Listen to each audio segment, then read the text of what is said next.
તો ફ્રેન્ડ્સ, આપણે જઈ રહ્યા છીએ વીરાંજલિમાં, જે આપણને ઇન્વિટેશન આપેલું છે અને ખૂબ જ સરસ મજાનું જે ભાવપૂર્વક શ્રદ્ધાંજલિ આપવાની છે ભગતસિંહને, તેનો કાર્યક્રમ છે એ 23 માર્ચના રોજ યોજાવાનો છે. પરંતુ આપણે અત્યારે અહીંયા આવ્યા છીએ જસ્ટ એનું ટેલર જોવા માટે, અને આપણને ખૂબ જ સરસ મજાનું ઇન્વિટેશન આપેલું હતું અને આપણા પાસેન્જર છે એ ઘરે પણ આવી જવાના છે. તો આપણે જઈએ છીએ વીરાંજલિમાં, જે આપણને સાંઈરામ દવે મળવાના છે અને ઘણા બધા યુટ્યુબર્સ પણ ત્યાં આપણને જોવા મળવાના છે. તો ફ્રેન્ડ્સ, આપણે પહોંચી ગયા છીએ ધ ગોલ્ડન હોલની અંદર.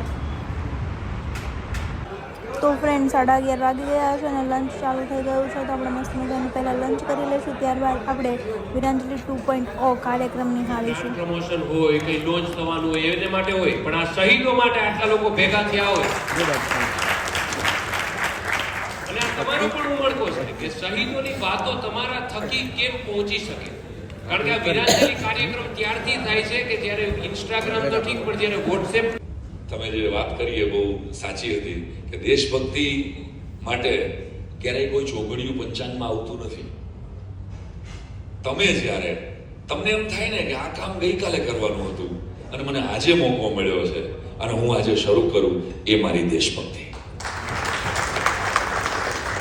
મારા ઘરે પ્રદીપસિંહભાઈ એક કાર્યક્રમમાં હાજરી પુરાવીને 2006 હશે લગભગ,